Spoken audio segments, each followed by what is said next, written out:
So I reverted to Islam about 2.5 years ago.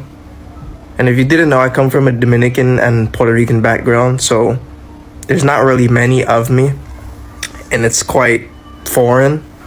But what I will say is that I've come such a long way, and I should be proud of myself, not excessively, but I should be happy for the strides that I've made. Because I remember when I first embraced Islam, I couldn't even pray.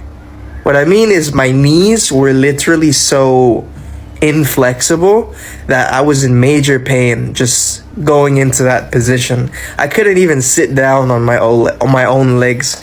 So gradually over time, seeing even the progress of my knees getting flexible enough to sit down and remain there is incredible. But flash forward 2.5 years later, and I decided to learn Arabic to understand the Quran.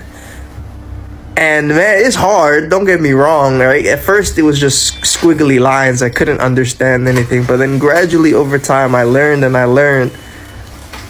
And yeah, it started off as squiggly lines, as something that I never saw myself even remotely capable of understanding. But gradually, with time and effort, I go about learning the alphabet. And now I'm at the point where 2 months in, I can actually read. Now, my pronunciation might be off, but I can recognize letters and I can put them together and I can get the general sound. And the simple fact that me as a Hispanic person can actually read it is incredible. And I'll go as far as to say that this little bit of reading, this little bit of understanding that I've got, which clearly doesn't even come close to recognizing anything, has made strides massively in my relationship with my Creator. Because I've realized that the Quran isn't just a book, it isn't just something that you read, it isn't just a melody that you recite, it's something that you act upon. And when you learn to understand it in its original tongue as it was sent down from the Creator of the heavens, you really get a deeper level of understanding, a deeper level of appreciation, and a deeper level of love for your Creator.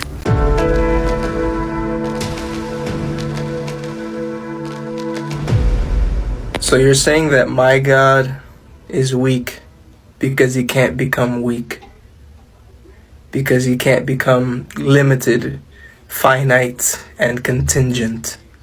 Because I believe in a God that is so powerful, he cannot be, not all-knowing or not all-powerful, and be born from the womb of a woman and have to be taken care of as a baby and have to eat food and drink water and go to sleep. My God is weak because of that. Then I don't understand your logic. God is not all-powerful because he can't not be all-powerful. And by the way, he spoke Aramaic, and the word for God in Aramaic is pronounced Allah.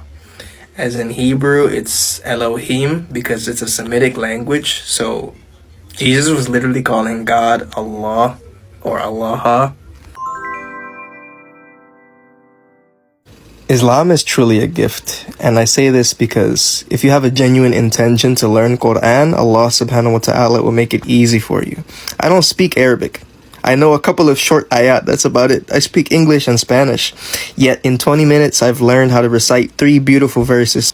ويسقون فيها كأسا كان مزاجها زنجبيلا عينا فيها تسمى سلسبيلا ويطوف عليهم ولدان المولدون إذا رأيتهم حسبتهم لؤلؤا منثورا. That was Surah Insan verses 17 through 20. Thank you for watching.